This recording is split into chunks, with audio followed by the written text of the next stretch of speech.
bersyukur buat setiap anugerah-Mu Tuhan. Tuhan, biar setiap penyembahan kami menjadi duka yang harum di malam hari ini Tuhan. Dan Engkau disukakan dan Engkau berkenan Tuhan. Mari Tuhan, datanglah kehadiran-Mu di tengah-tengah kami Tuhan. Kami undang penyertaan-Mu di tengah-tengah kami Tuhan. Ini acara-Mu Tuhan, Engkau bebas melakukan apapun seperti yang Engkau mau Tuhan. Kami sungguh butuh anugerah-Mu Tuhan. Mari Tuhan, paksakan rencana-Mu jadi dalam hidup setiap kami. Buat kami terus berbuah Tuhan di setiap musim hidup kami. Buat kami terus bertahan menjadi pohon yang kokoh di setiap musim kehidupan kami Tuhan.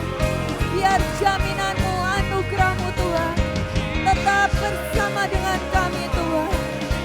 Terima kasih Tuhan, terima kasih Tuhan. Tuhan, sekali lagi kami undang kehadiran-Mu di tengah-tengah kami malam hari ini Tuhan. Berikan kami hikmat, kebijaksanaan untuk menangkap setiap isi hati-Mu Tuhan yang akan dibagikan malam hari ini. Buat setiap tanah hati kami menjadi tanah yang gembur Tuhan. Biar setiap benih yang ditamburkan Tuhan menjadi benih yang berakar, bertumbuh dan berbuah dengan sangat lebat dalam hidup setiap kami. Kami serahkan semuanya di dalam tangan-Mu Tuhan. Mari beracara dengan sepenuhnya Tuhan. Di dalam nama Tuhan Yesus. Amin. Silakan duduk. Shalom. Shalom buat semua yang streaming. Saya berharap mungkin di waktu-waktu ke depan kita akan bisa mulai bertatap muka kembali. Saya sangat rindu ketika kita bisa berkumpul menjadi satu tubuh Kristus dan menikmati hadirat Tuhan seperti sebelumnya. Mari tetap berdoa biar rencana Tuhan, rekayasa Tuhan kembali ada untuk bangsa ini sehingga kita bisa kembali bertatap muka. Oke, tema bulan ini adalah berbuah di setiap musim. Saya hari ini khotbah berdua, nanti dilanjutkan. Nanti ibu saya juga mau nutup. Ada pesan Tuhan yang akan disampaikan. Tapi saya sangat percaya tema bulan ini adalah sebuah tema yang kuat. Apalagi waktu tanggal 1, Tuhan ngomong dengan sangat jelas ketika saya menghadap tabut berdoa. Tuhan berkata, bertahan, harus bertahan. Saya awalnya gak ngerti, bertahan dalam apa ya? Konteksnya kan banyak bertahan gitu. Dan ternyata ketika Ibu Selvia menerangkan di sini bahwa tema bulan ini adalah berbuah di setiap musim. Setiap musim itu tidak mungkin sama terus ya saudara, pasti berbeda-beda. Ada saatnya di mana iman kita diuji, ada saatnya di mana mungkin proses demi proses itu kembali terjadi dalam kehidupan setiap kita. Tapi yang Tuhan mau adalah apapun boleh terjadi, tetapi iman kita harus tetap kokoh di dalam Tuhan. Kita harus tetap bertahan di setiap musim. Bahkan yang mungkin orang lain sudah tidak bertahan, kita bisa bertahan plus berbuah untuk menjadi berkat untuk orang-orang di sekitar kita. Oke? Hari ini saya mau bahas 3 poin. Bagaimana kita bisa berbuah di dalam Tuhan? Ya. Saya akan coba menceritakan dengan cerita hidup saya juga, biar semakin simpel, sederhana, dan semua bisa mengerti dengan baik. Bagaimana bisa berbuah? Tema bulan lalu adalah fully trust God, no turning back ya. Tema bulan lalu adalah ketika kita harus punya penyerahan total sama Tuhan. Tidak ada kata berbalik, tidak ada kata mundur. Satu tujuan kita, mengikuti Yesus selamanya. Ya, itu tema bulan lalu. Saya sangat percaya bahwa setiap tema bulanan itu adalah tema yang berkesinambungan. Jadi continuous gitu, nyambung. Kalau episode, kalau film tuh nyambung, ada seriesnya. Jadi bulan lalu kita sudah penyerahan total nih sama Tuhan. Ketika kita sudah bisa berserah sepenuhnya sama Tuhan, saatnya kita berbuah di dalam Tuhan. Tetapi bagaimana caranya kita berbuah di dalam Tuhan? Yang pertama adalah ketika kita harus memiliki akar yang dalam dan sempurna, ya. Diibaratkan bagaikan sebuah pohon lah. pohon yang gede, yang besar gitu kan. Kita tidak pernah tahu kalau kita melihat sebuah pohon nih, kita tidak pernah tahu seberapa dalam akarnya, seberapa kuat dan seberapa kokoh si akar pohon tersebut, ya kan? Pohon tersebut mungkin bisa terlihat sangat besar, pohon tersebut mungkin bisa sangat rindang, daunnya sangat banyak dan lebat, tapi yang menentukan adalah apakah pohon tersebut menghasilkan buah atau tidak. Buah yang akan menguji pohon itu memiliki akar yang kuat dan sehat. Saya sempat baca sedikit bagaimana sih aslinya alamiahnya pohon itu bisa berbuah gitu.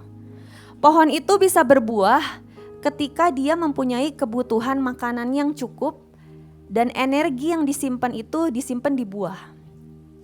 Pertanyaannya adalah, kalau pohon itu tidak berbuah, berarti kebutuhan yang dia punya tidak cukup untuk dirinya sendiri. Itu sebuah pohon. Akar yang tidak dalam tetap akan membuat sebuah pohon tampak tumbuh menjulang tinggi. Tetapi apakah itu menghasilkan buah atau tidak? Kita refleksi ya sedikit gitu. Sama dengan kehidupan kerohanian kita. Mungkin kita bisa tampak terlihat sangat normal, sangat cinta Tuhan, sangat rindu untuk beribadah. Tetapi apakah akar kita kuat di dalam Tuhan atau tidak? Ketika sebuah pohon sangat rindang, sangat lebat, tapi tidak menghasilkan buah, itu sama seperti hidup kita. Ketika kita sudah rajin beribadah, kita rajin melayani, ketika badai datang, apakah yang keluar dari hidup kita? Buah atau sebuah emosi? Saya ingat banget dulu waktu Heavenly Feast, kalau saudara ingat, Pak Daniel itu menyuruh kita untuk menikmati buah-buah roh, kalau saudara ingat. Buah-buah roh diwakilkan dengan 9 macam buah. Ada kasih, ada sukacita, ada damai sejahtera, ada kesabaran, kemurahan, kebaikan, kesetiaan, kelemah lembutan, dan penguasaan diri. Ketika sebuah akar tidak terlihat, ya kan? Apakah kita bisa menebak kehidupan seseorang? Kalau saudara pernah mengira seperti ini, ketika firman Tuhan disampaikan oleh seorang hamba Tuhan gitu. Ketika rema Tuhan disampaikan oleh seorang hamba Tuhan, remanya sangat kuat, dibagikan ke seluruh pribadi yang ada di sebuah ruangan.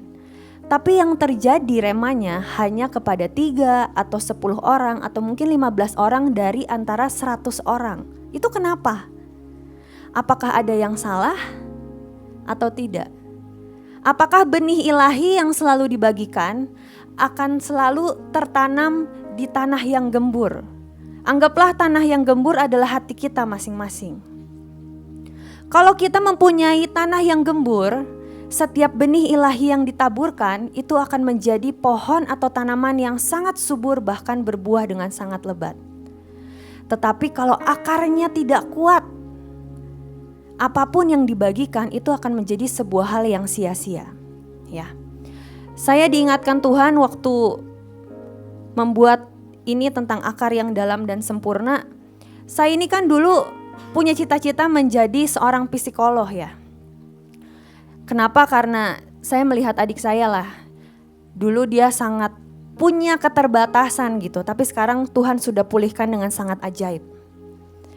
Ketika Tuhan inginkan saya mempunyai akar yang sangat dalam dan sempurna, apakah itu secara instan? No, itu perlu proses demi proses gitu.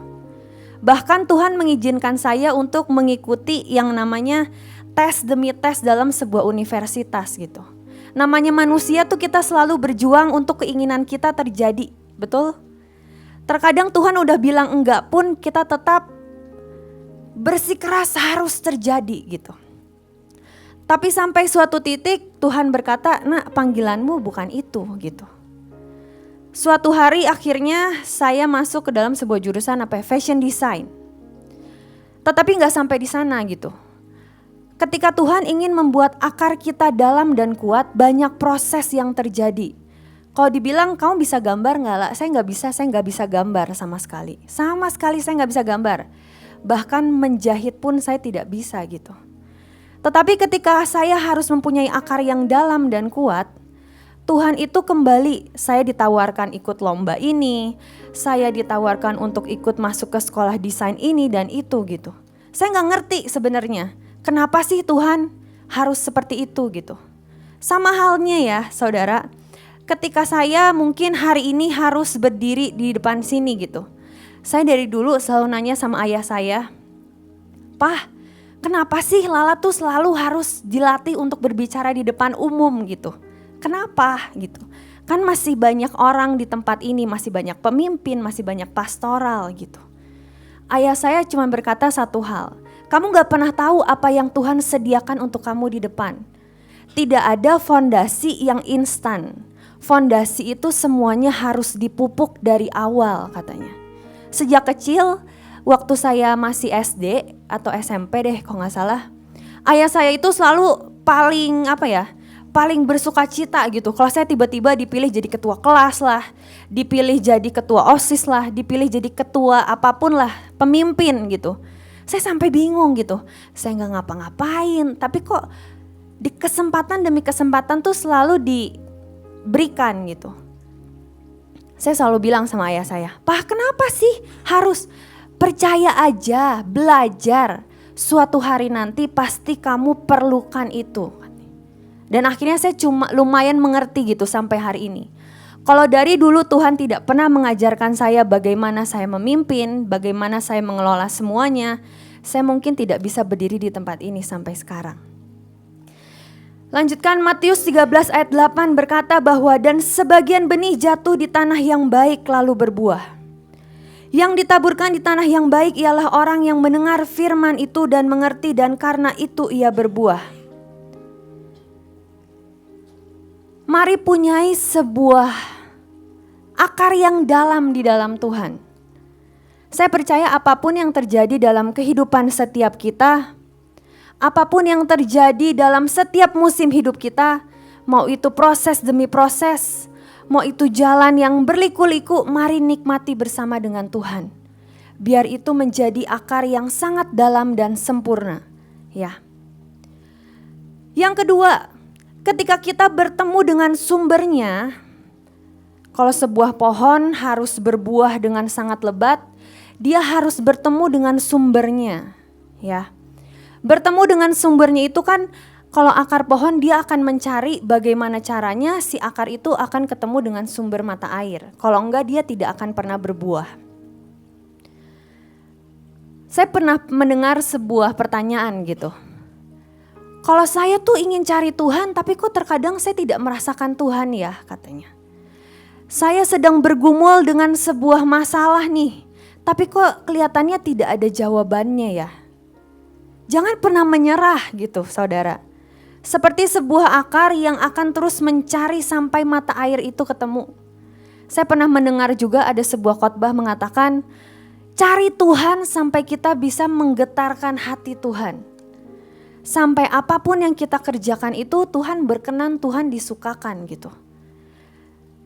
Saya juga pernah merasakan ketika saya butuh sebuah jawaban, kok Tuhan rasanya gak jawab-jawab ya? Kok Tuhan rasanya diem aja ya? Apakah Tuhan melakukan itu karena dia lupa? Saya rasa enggak sih. Tuhan melakukan itu karena sebuah alasan, sebuah reason. Karena dia ingin melihat sikap hati kita. Apakah kita mempunyai sikap hati yang ingin terus bertemu dengan Tuhan atau enggak? Jangan pernah menyerah. Saya membaca tadi ada sebuah cerita sangat-sangat menarik menurut saya. Ada seorang pria, dia itu dari keluarga miskin, sama sekali miskin banget. Dia bahkan tidak dipandang orang, sama sekali tidak dipandang orang. Bahkan dia sudah mencoba untuk melamar kerja dari kecil, sampai 30 kali lebih dia ditolak di kerjaan. Pada akhirnya pada usia remaja, dia mencoba sebuah pekerjaan itu di restoran cepat saji dan dia sangat berharap dia diterima gitu. Dari 34 orang yang melamar, 33 diterima, satu-satunya ditolak hanya dia doang. Singkat cerita, dia menjadi seorang translator, penterjemah. Dia bersikeras apapun yang dia lakukan harus berhasil gitu. Dia coba untuk apply sekolah di kampus yang dia inginkan 10 kali ditolak. Tapi dia tidak pernah berhenti sampai di situ. Dan hari ini dia menjadi salah satu orang terkaya di dunia ini gitu. Saya melihat sebuah kekuatan dan sebuah hasrat yang tidak pernah menyerah di orang ini gitu. Sampai dia mendapatkan apa yang dia perlukan. Sama seperti hidup kita. Ketika kita ingin mencari sumber mata air itu gitu. Apakah kita hanya mau berhenti sejenak, oh ya udah deh jawabannya tidak diberikan sama Tuhan, ya udah selesai gitu. Coba reflection, coba reflect apa yang Tuhan sudah berikan, anugerah yang sudah Tuhan berikan sejak kita lahir sampai sekarang. Mari terus menggebu-gebu untuk hidup bersama dengan Tuhan. Saya percaya gini ya saudara, di waktu-waktu terakhir ini jangan pernah menyerahlah. Apapun yang kita kerjakan pasti itu berdampak sangat dahsyat gitu. Contohnya aja ya saudara, buat saya setiap hari dari awal waktu itu papi tidak ada itu tanggal 30 Juni ya kalau gak salah, 30 Juni papi kan gak ada. Dan tanggal 1-nya itu kan saya sudah mulai memimpin Doa Indonesia ya. Waktu awal tegang gak? Tegang banget, deg-degan banget. Bahkan buat berdiri di sini aja, itu tangan saya pasti berkeringat dengan sangat luar biasa. Dan saya gak tahu harus ngomong apa gitu. Tapi saya coba untuk tidak berhenti dan tidak menyerah gitu kan. Saya sampai ngomong sama diri saya sendiri waktu awal. Kalau mungkin papi yang ngomong di depan sini berdoa buat Indonesia, oke lah, pasti akan berdampak sangat dahsyat gitu kan. Dia penuh dengan urapan, dia penuh dengan nubuatan gitu kan. Tapi setiap hari saya lakukan itu gitu. Kalau dibilang orang rutinitas atau enggak, kalau saya lagi jenuh atau lagi sakit gitu, lumayan capek gitu. Tapi saya selalu ingat kata-kata papi, jangan pernah menyerah sampai engkau mendapatkan apa yang engkau inginkan. Sampai apa yang Tuhan rindukan tuh terjadi, jangan pernah menyerah gitu. Ternyata ketika kita jalani hari demi hari toh doa kita tidak ada yang sia-sia, betul? Sampai hari ini penyertaan Tuhan sangat sempurna. Yang dikatakan situasi lagi gawat, ada demo di mana-mana, tetapi ketika kita serukan Jehovah Shalom, tiba-tiba demo itu bisa selesai, ada hujan juga waktu itu, dan ada damai sejahtera dari Tuhan. Semua boleh memprediksikan terjadi bencana yang sangat hebat di bangsa ini gitu. Tetapi Tuhan ingatkan contohnya perjanjian minyak dan anggur aja. Tiba-tiba bangsa ini bisa diluputkan. Mungkin bencana itu bisa terjadi, tapi diminimalisir sama Tuhan. Saya percaya itu berkat doa setiap kita sih. Tidak ada satupun hal yang kita lakukan sia-sia, asal kita tidak menyerah. Kalau dilihat dengan kasat mata gitu, setiap hari doa, bosen gak?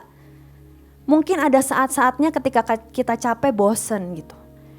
Tapi perjalanan kita masih panjang saudara-saudara.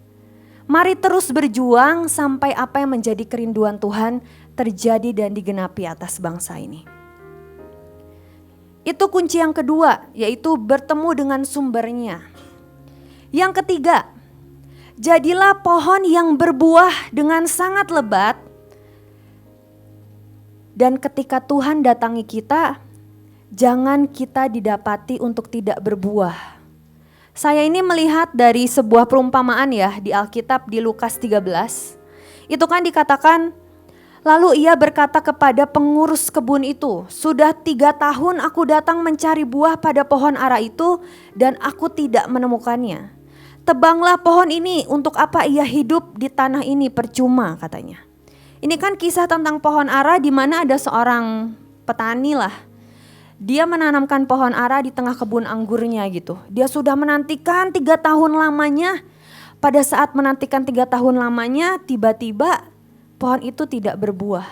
Kita tidak pernah tahu Tuhan itu datang kapan.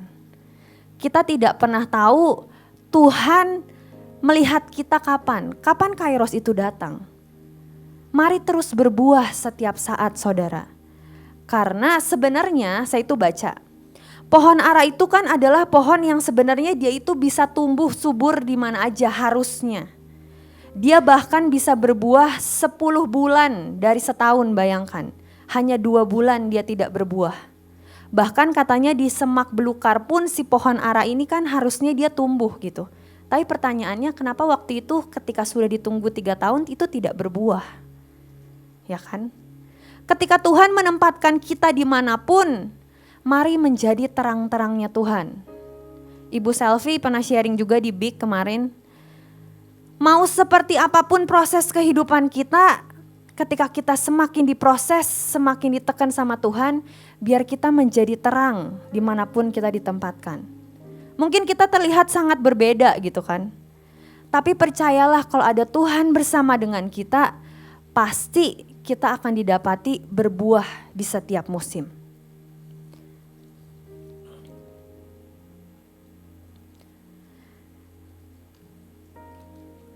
Yang terakhir saya mau menutup dengan kesaksian saya.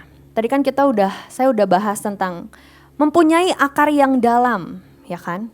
Yang kedua adalah mencari sumber mata air. Dan yang ketiga adalah mari didapati dengan sempurna ketika Tuhan melihat kita.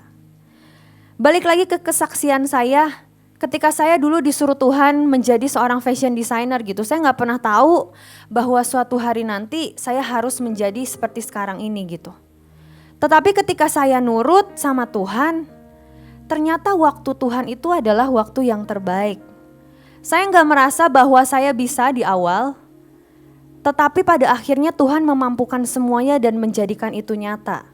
Di awal saya pengen sekolah psikolog, Tuhan ingin saya sekolah fashion design, dan sekarang tiba-tiba Tuhan bukakan saya sebuah butik gitu kan. Siapa yang sangka itu bukan cita-cita saya dari awal.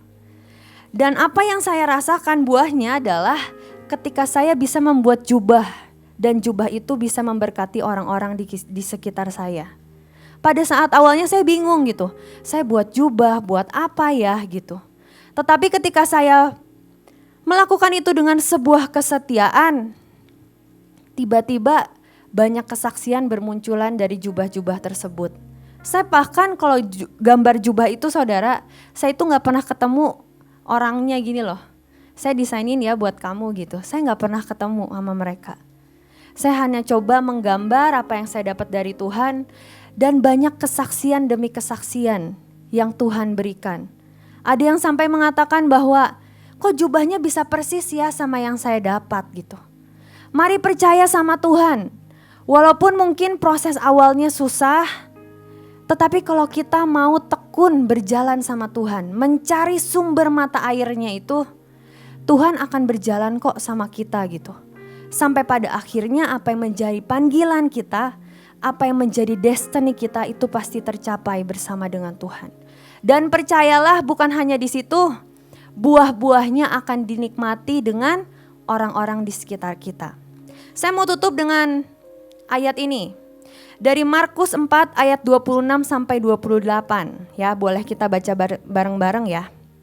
Markus 4 ayat 26 sampai 28 ya. Lalu kata Yesus, beginilah hal kerajaan Allah itu. Seumpama orang yang menaburkan benih di tanah. Lalu pada malam hari ia tidur dan pada siang hari ia bangun. Dan benih itu mengeluarkan tunas dan tunas itu makin tinggi. Bagaimana terjadinya tidak diketahui orang itu. Bumi dengan sendirinya mengeluarkan buah. Mula-mula tangkainya, lalu bulirnya. Kemudian bulir-bulir yang penuh isinya dalam bulir itu. Ini sama seperti hidup kita gitu. Saya belajar. Dikatakan di sini kan ya. Seumpama orang yang menaburkan benih di tanah lalu pada malam hari ia tidur dan pada siang hari ia bangun. Dan benih itu mengeluarkan tunas dan tunas itu makin tinggi. Itu sama seperti ketika kita mempunyai tanah yang gembur hati kita. Benih ilahi itu sudah ditaburkan dalam hidup setiap kita. Dan kita tidak pernah tahu itu sampai proses apa. Tapi semuanya bisa terjadi di waktu Tuhan yang sempurna. Dikatakan di sini terjadinya tidak diketahui orang itu. Dan pada sendirinya mengeluarkan buah. Mula-mula tangkainya, lalu bulirnya. Kemudian bulir-bulir yang penuh isinya dalam bulir itu. Seringkali kita tidak pernah mengetahui cara kerja Tuhan yang ajaib. Tetapi percayalah, kalau kita berjalan bersama dengan Tuhan, kita akan berbuah di musim dan di waktu Tuhan yang tepat. Terkadang kita tidak memahami perjalanan Tuhan dalam hidup kita gitu. Tapi kalau kita mau berserah sepenuhnya, melekat sepenuhnya sama Tuhan, yang tadinya kita nggak mengerti, tiba-tiba orang-orang di sekitar kita bisa merasakan buah yang kita hasilkan. Ya, mari punyai buah-buah roh itu dalam hidup setiap kita. Sekali lagi, kalau kita punya buah-buah roh itu dalam hidup setiap kita, dimanapun kita ditempatkan, pasti kita bisa memberkati banyak orang. Ada kasih, ada sukacita, ada damai sejahtera, ada penguasaan diri yang keluar dari hidup setiap kita. Dan apa yang di dalam itu terpancar keluar. Dimanapun kita ditempatkan, orang-orang akan merasa bahwa ada sesuatu yang berbeda dalam kehidupan setiap kita. Mereka akan merasakan ada terang-terang Tuhan. Mereka akan terberkati dengan perbuatan kita gitu. Mereka akan terberkati dengan kehadiran kita. Mereka akan terberkati dengan perkataan-perkataan kita. Gak usah muluk-muluk mikir yang besar-besar gitu. Tetapi kehadiran kita aja terkadang itu bisa membuat seseorang merasa terberkati. Perkataan kita yang mungkin teman kita lagi susah, hatinya lagi gundah gulana gitu. Tapi tiba-tiba tanpa kita sadar kita bisa mengucapkan semangat ya, Tuhan pasti bersama dengan kamu. Terkadang itu bisa membuat seseorang kembali bangkit. Yang tadinya udah mau menyerah gitu misalnya. Tetapi di waktu Tuhan, buah kita pasti dirasakan manis oleh sekeliling kita. Ya, Tuhan Yesus memberkati.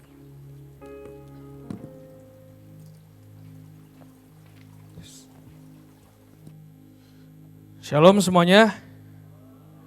Ya, hari ini kita mau bahas lebih dalam lagi tentang berbuah dalam segala musim. Saya mau buka dulu dengan satu cerita saudara. Beberapa waktu yang lalu saya sempat nonton YouTube dan ada satu program di YouTube itu menurut saya sangat-sangat menarik ya saudara ya. Konteksnya komedi ya. Jadi diceritakan ada seorang pemuda yang seperti talk show dengan seorang pendeta ya. Jadi konsepnya agama tapi dibungkus dengan komedi. Dan di situ mereka berbincang-bincang, memperdalam tentang hal-hal yang rohani, tapi pertanyaan-pertanyaannya tuh nyeleneh saudara. Pertanyaan-pertanyaannya tuh pertanyaan yang mungkin tidak bisa dilontarkan di gereja, atau tidak bisa dilontarkan ke hamba Tuhan. Ada yang tahu programnya apa? Kalau Anda tahu udah diem aja saudara ya. Saya tidak menyarankan untuk menonton itu, tapi itu bagus saudara. Karena itu pertanyaan-pertanyaan yang mendasar, tapi pendeta itu bisa menjelaskan dengan cara yang simple dan dia membuat semua orang mungkin bahkan yang nonton juga bukan cuma dari Kristen aja saudara, tapi dari agama-agama lain juga nonton dan itu bagus saudara. Itu bagus. Ada satu pertanyaan ketika tema ini keluar, berbuah dalam segala musim di setiap musim. Ada satu pertanyaan yang tiba-tiba teringat saudara, saya teringat satu pertanyaan saudara.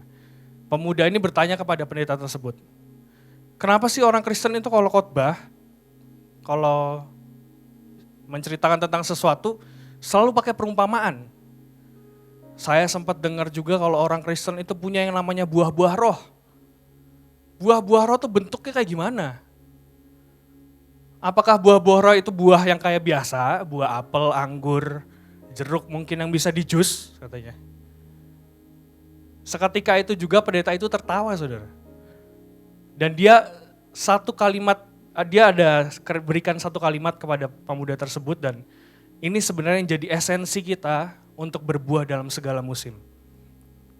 Pendeta itu menjawab seperti ini saudara. Memang sebenarnya Tuhan Yesus berkata sangat banyak di dalam Alkitab tentang perumpamaan.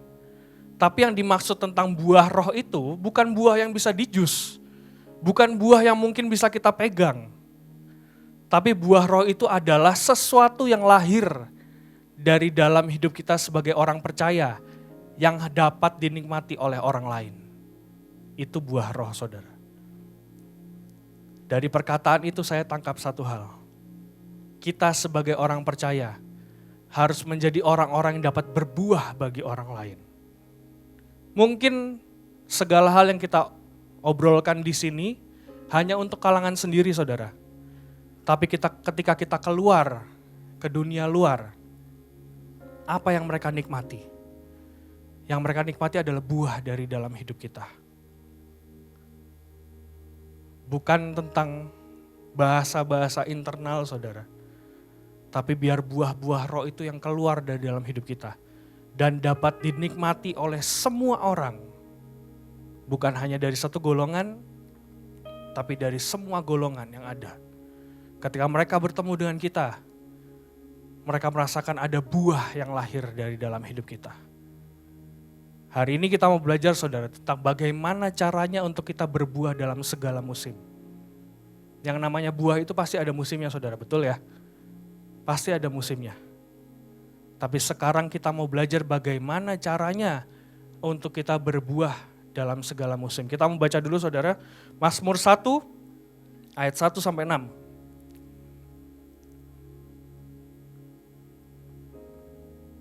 Oke, Mazmur 1 ayat 1 sampai 6. Berbahagialah orang yang tidak berjalan menurut nasihat orang fasik, yang tidak berdiri di jalan orang berdosa, dan yang tidak duduk dalam kumpulan pencemooh. Tetapi yang kesukaannya ialah Taurat Tuhan, dan yang merenungkan Taurat itu siang dan malam. Ia seperti pohon yang ditanam di tepi aliran air, yang menghasilkan buahnya pada musimnya, dan yang tidak layu daunnya. Apa saja yang diperbuatnya berhasil. Bukan demikian orang fasik, mereka seperti sekam yang ditiupkan angin, sebab itu orang fasik tidak akan tahan dalam penghakiman. Begitu pula orang berdosa dalam perkumpulan orang benar, sebab Tuhan mengenal jalan orang benar, tetapi jalan orang fasik menuju kebinasaan.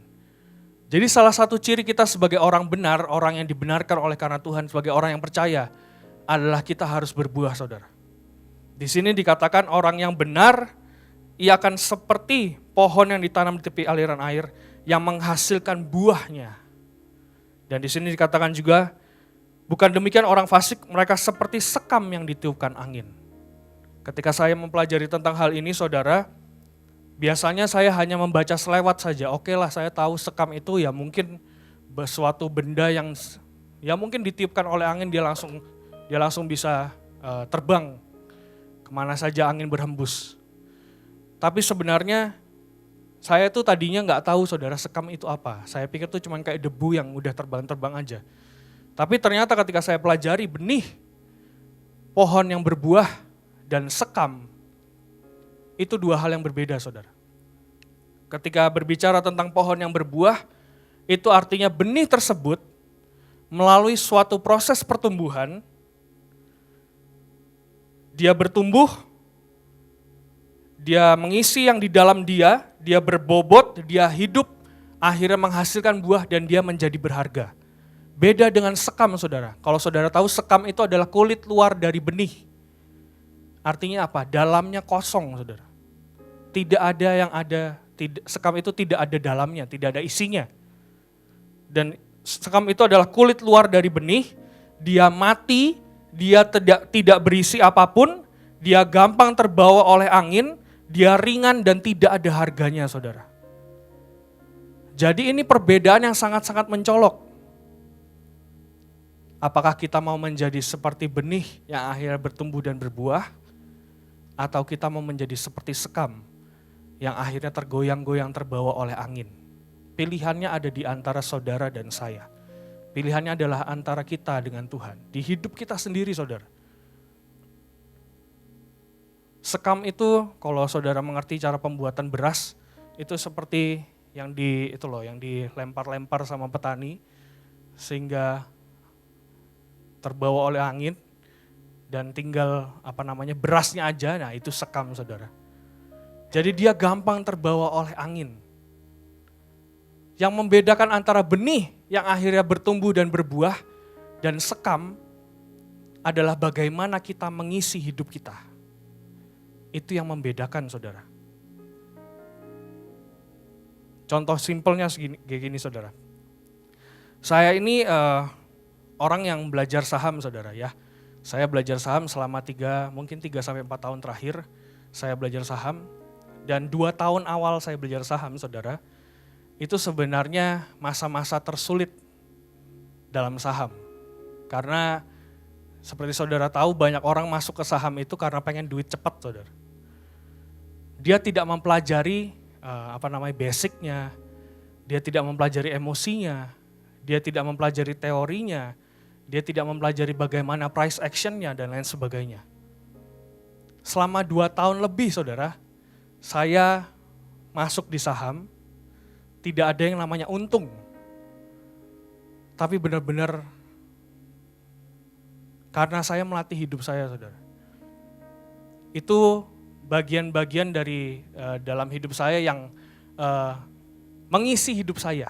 Saya coba isi dengan yang namanya ilmu, yang namanya teori dan lain sebagainya. Saya coba praktek juga, saudara. Dan hari-hari ini setelah 2 tahun berlalu, 3 tahun berlalu, baru sekarang terlihat buahnya. Jadi bagaimana kita mengisi hidup kita, itu menentukan nanti buah kita seperti apa, saudara. Dan ada masa-masa dalam perjalanan saya belajar tentang saham ini, ada yang namanya, kalau Anda tahu tentang saham, ada yang namanya FOMO, betul? Yang artinya adalah fear of missing out. Kenapa? Contoh, beberapa bulan lalu mungkin Bitcoin sedang naik tinggi ya, kripto sedang naik tinggi. Dan semua orang masuk di dalam situ, saudara. Karena apa? FOMO tadi, saudara. Fear of missing out. Mereka mau duit cepat, mereka masuk ke dalam situ tanpa mempelajari ekosistemnya seperti apa. Akhirnya yang terjadi ambyar, saudara. Karena mereka tidak pernah mengisi yang di dalamnya, tidak pernah mengisi ilmunya. Sehingga buah yang dihasilkan apa? Tidak ada sama sekali. Itu sekam, saudara. Anda tidak pernah belajar, Anda tidak pernah mengisi hidup Anda, tiba-tiba Anda terjun ke situ, dari yang tadinya puluhan juta, mungkin selama 15 menit langsung jadi 0 ada, saudara. Bukannya saya tidak menyarankan masuk kripto ya, saudara ya. Ada juga orang yang dari puluhan juta mungkin jadi ratusan juta dalam 15 menit, ada. Karena dia punya isinya. Jadi itu bedanya, saudara, benih dan sekam. Pohon yang bertumbuh dan berbuah dengan sekam. Yang membedakan adalah isinya. Sekarang bagaimana dengan kehidupan kita? Kalau kita masuk ke dalam kehidupan kita, seharusnya kita terlebih dahulu mengetahui ekosistemnya seperti apa. Baru Anda harusnya berani masuk ke situ. Mengisinya dengan apa, saudara? Mengisi dengan firman Tuhan dalam hidup kita. Melekat dengan Tuhan. Berakar dengan kuat di dalam Tuhan. Itu yang membuat kita dapat bertumbuh dan berbuah di dalam Tuhan. Di ayatnya yang di ayat yang kedua dikatakan, tetapi yang kesukaannya ialah Taurat Tuhan, dan yang merenungkan Taurat itu siang dan malam. Ia seperti pohon yang ditanam di tepi aliran air, yang menghasilkan buahnya pada musimnya, dan yang tidak layu daunnya, apa saja yang diperbuatnya berhasil. Lihat, saudara, perhatikan, apa saja yang diperbuatnya berhasil. Karena apa? Dia dekat dengan sumbernya. Dia mendapatkan sumbernya. Jadi ayo, saudara, kita adalah orang-orang, anak-anak Tuhan, kita orang-orang yang dibenarkan, mari terus berbuah dalam hidup kita. Caranya bagaimana? Tadi Lala juga sudah sempat sampaikan, mari punyai akar yang kuat.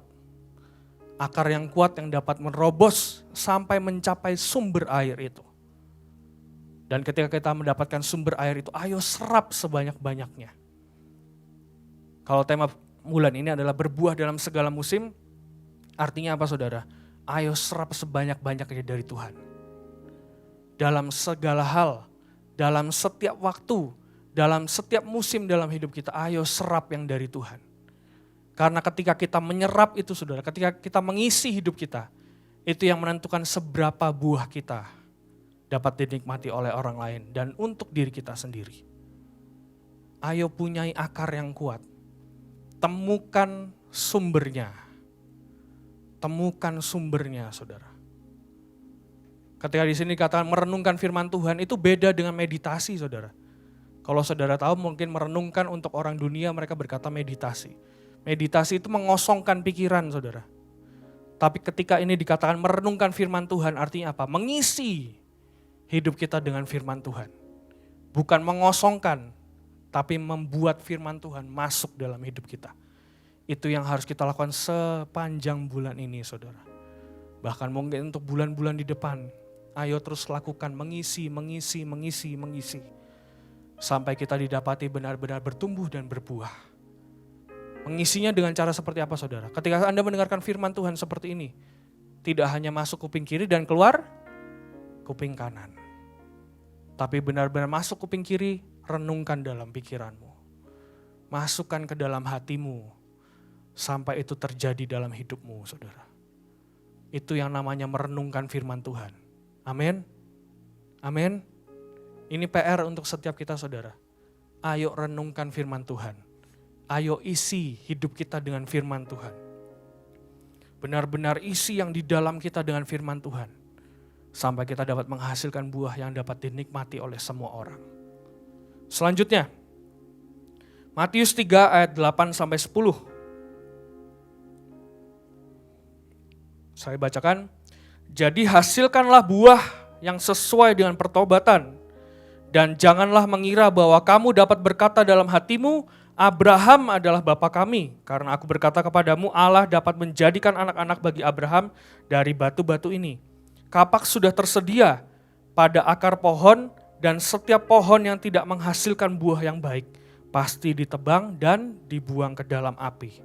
Ayat 8 berkata seperti ini, saudara. Jadi hasilkanlah buah yang sesuai dengan pertobatan. Kata pertobatan, saudara, saya pernah ngobrol dengan Pak Kris. Pak Kris menjelaskan dengan sangat baik tentang pertobatan. Pertobatan itu dalam bahasa aslinya berarti seperti ini, saudara. Ketika seseorang meninggalkan rumahnya dan dia membakar rumah itu yang namanya pertobatan, saudara. Artinya apa? Dia tidak bisa kembali lagi ke kehidupan yang lama. Dia tidak bisa lagi kembali ke rumah yang lama. Artinya apa? Dia harus terus berubah dalam hidup dia. Itu yang namanya pertobatan, saudara. Engkau membakar rumahmu yang lama. Engkau membakar hidupmu yang lama. Engkau membakar semua yang di belakangmu. Dan tidak lagi kembali ke situ. Tapi engkau terus berubah. Sampai akhirnya engkau berbuah bagi Tuhan. Kuncinya untuk engkau berbuah, yang kedua adalah ayo terus berubah untuk engkau terus dapat berbuah, saudara. Ayo terus berubah untuk engkau dapat berbuah di hadapan Tuhan. Tidak lagi dengan hidupmu yang lama, tidak lagi dengan caramu yang lama, tidak lagi dengan semua pengertianmu yang lama mungkin. Tapi terus berubah. Sampai engkau dapat berbuah bagi Tuhan. Jadi selama bulan ini, saudara, yang mungkin terjadi dalam hidup kita adalah proses demi proses pasti terjadi. Kenapa setiap bulan selalu ada proses, saudara? Karena kita terus disempurnakan, amin. Proses itu pasti terjadi. Tapi biar saat ini, bulan ini, kita tahu prosesnya untuk apa, saudara. Untuk membuat kita dapat berubah dan berbuah untuk Tuhan. Mungkin sepanjang bulan ini akan ada di antara saudara yang dibenturkan dengan karakter-karaktermu yang jelek. Mungkin di antara saudara ada orang-orang yang gampang tersulut emosinya mungkin. Dan sepanjang bulan ini mungkin engkau akan disenggol sana sini. Sampai engkau memutuskan antara engkau mau berubah untuk tidak lagi marah atau engkau tetap akan marah. Mungkin ada di antara saudara yang karakter jeleknya adalah kesabaran mungkin, tidak sabar. Pengendalian dirimu kurang mungkin. Akan ada situasi-situasi yang mungkin terjadi dalam hidup kita yang membuat kita tidak sabar, saudara. Yang membuat kita tidak bisa mengendalikan diri kita. Tapi balik lagi ke yang pertama, pilihannya apakah engkau mau menjadi sekam atau mau menjadi benih yang bertumbuh dan berbuah. Ketika engkau dibenturkan, saudara, ketika engkau diproses, ayo mengerti bahwa engkau harus menjadi lebih baik, amin. Di sini mungkin saudara bisa didoakan, engkau terima yang namanya buah-buah roh. Kau terima kasih, kau terima sukacita, kesabaran, kemurahan, pengendalian diri dan lain sebagainya. Tapi sebenarnya yang kita terima itu adalah benih, saudara.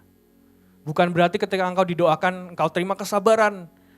Setelah itu 1 detik kemudian engkau menjadi sabar. Tidak seperti itu, saudara. Tapi itu benih yang harus kita tumbuhkan. Dan bertumbuhnya itu adalah pilihan kita masing-masing, saudara. Kayak yang tadi seperti Lala bilang, ada benih yang di tempat yang tidak cocok untuk dia bertumbuh. Atau terbuang dengan sia-sia. Tapi ketika benih itu di tempat yang subur, itu benar-benar dapat berbuah. Jadi ayo sepanjang bulan ini tentukan pilihanmu, saudara. Dalam setiap hal dalam hidupmu, tentukan pilihanmu. Mungkin ada di antara kita yang berhadapan dengan yang tadi disebutkan masalah. Dengan yang disenggol lah, diapain lah. Tentukan pilihanmu, saudara. Percayalah ketika engkau mengisi yang di dalammu dengan yang daripada Tuhan, dengan firman Tuhan, reaksimu akan berbeda, saudara. Ketika engkau bersenggol dengan orang, terus engkau sedang menahan marah, oh enggak, aku enggak marah. Apakah itu engkau tetap berkata itu marah atau bukan, saudara? Tapi ketika engkau disenggol mungkin berkata, ya sudahlah, mungkin dia juga lagi capek. Kita sama-sama capek jadi ya udahlah. Responmu menentukan, saudara. Enggak, aku enggak marah. Atau ya udahlah, kita sama-sama capek, udah besok aja ngomongnya, kita diskusi lagi, kita cari solusi. Responmu menentukan. Dan respon itu keluar dari yang ada di dalammu, saudara. Bagaimana engkau mengisi hidupmu? Ketika engkau mengisi dengan firman Tuhan, mungkin respon yang benar akan terjadi. Pasti respon yang benar akan terjadi. Tapi ketika hidupmu kosong, hampa, terombang-ambing, tidak akan ada perubahan dalam hidupmu, saudara. Jadi bulan ini ayo tentukan pilihanmu. Tentukan pilihanmu setiap hari, setiap momen, setiap saat dalam hidupmu. Ayo dengarkan firman Tuhan, isi dengan firman Tuhan, renungkan firman Tuhan.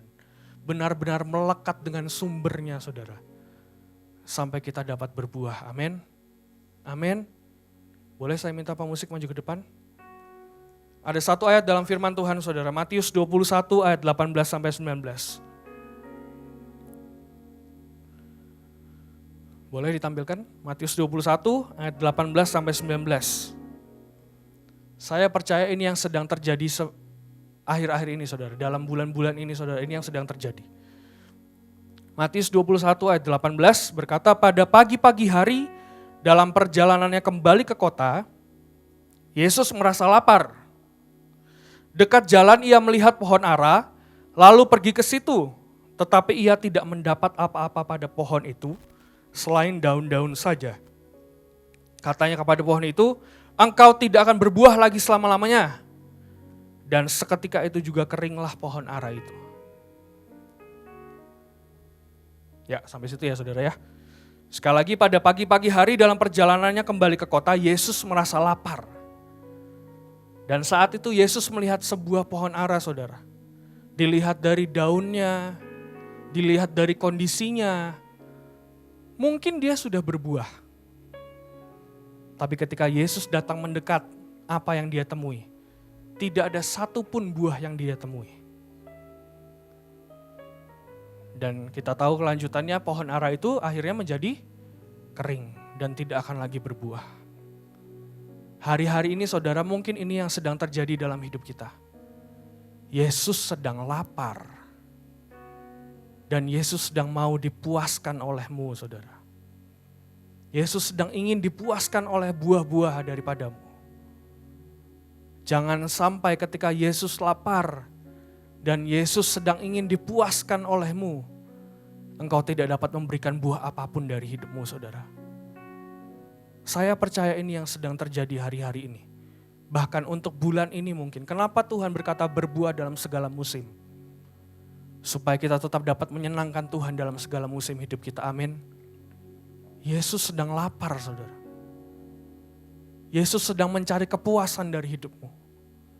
Yesus sedang mencari sesuatu yang dapat dinikmati dari hidupmu. Yesus sedang mencari buah yang ingin dimakan olehnya dari hidupmu. Tapi jangan sampai ketika Tuhan mendekat kepada kita dan kita mendekat kepada Tuhan, tidak didapati ada buah apapun dalam hidup kita.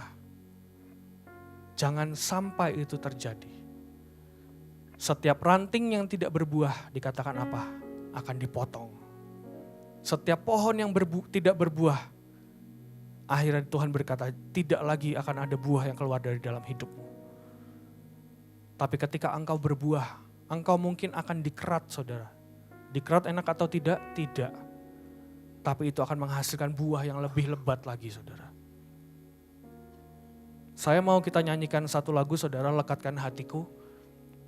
Kita mau minta sama-sama kepada Tuhan, biar kita selalu melekat kepada Tuhan.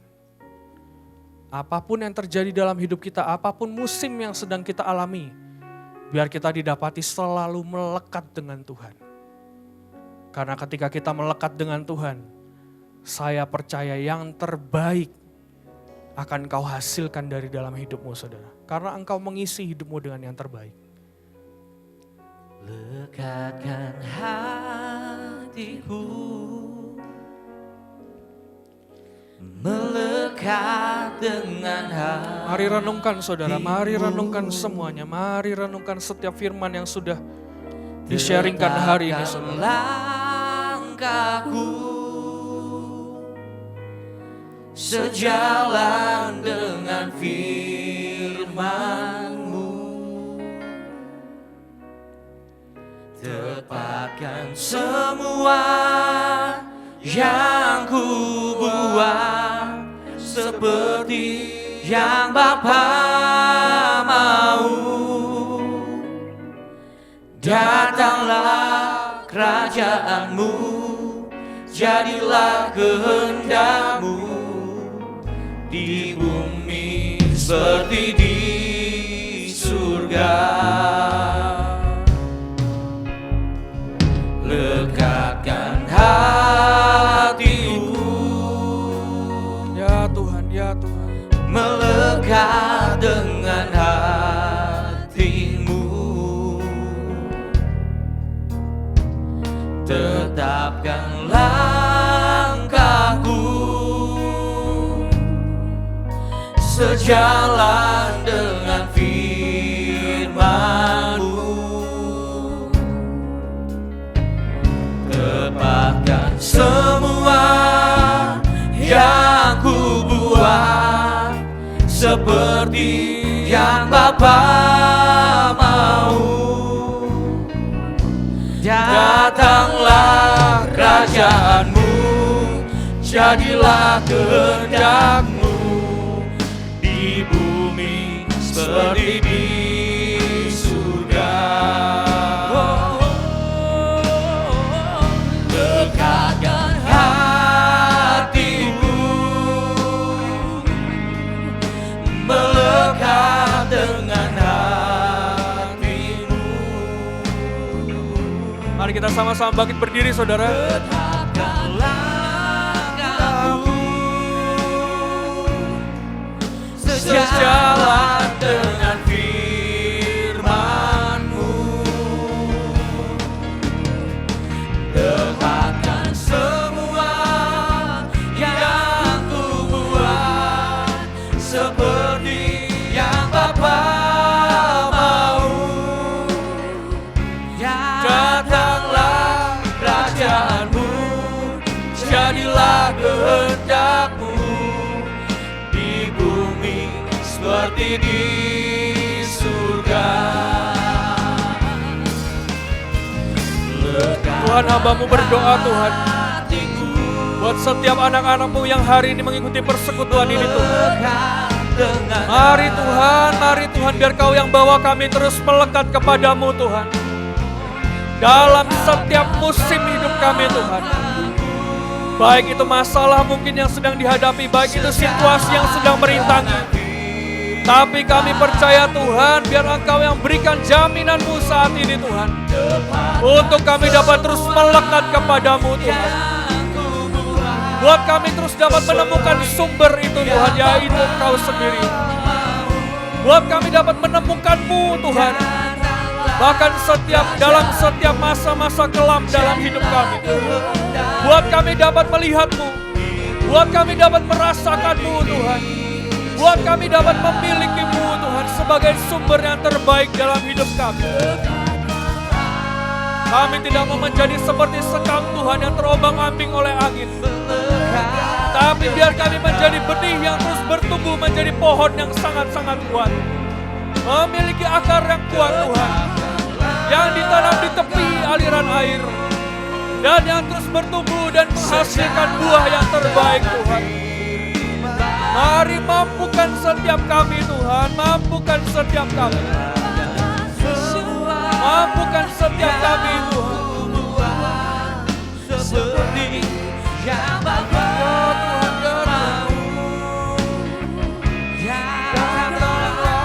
kerajaanmu, jadilah kehendak-Mu di bumi seperti di surga.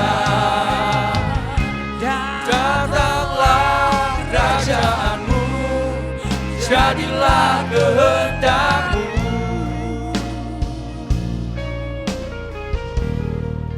di bumi seperti di surga. Terima kasih Tuhan, terima kasih Tuhan. Kami tahu Tuhan ketika Engkau hari-hari ini sedang ingin dipuaskan oleh kami Tuhan. Mari Tuhan biar kami tidak didapati sebagai pohon yang tidak berbuah Tuhan. Tapi biar Engkau menemukan buah dalam hidup kami. Yang dapat memuaskan Engkau Tuhan, yang dapat menyenangkan-Mu Tuhan. Terima kasih Tuhan untuk malam hari ini. Kau yang meteraikan setiap benih firman yang sudah Kau taburkan Tuhan dalam hidup kami. Biar benih ini Tuhan tidak terbuang dengan sia-sia. Tapi biar benih ini terus tertanam dalam tanah subur dalam hati kami Tuhan. Biar semuanya dapat bertumbuh dan berbuah dalam hidup kami. Tidak ada yang sia-sia Tuhan. Tapi biar kami terus diberi pengertian. Diberi pengenalan akan Engkau. Diberikan pengalaman Tuhan untuk bersama-Mu Tuhan. Mengalami semuanya bersama-Mu Tuhan. Terima kasih Tuhan, terima kasih Tuhan. Meteraikan semuanya. Dan setiap yang percaya berkata, amin. Tuhan Yesus memberkati.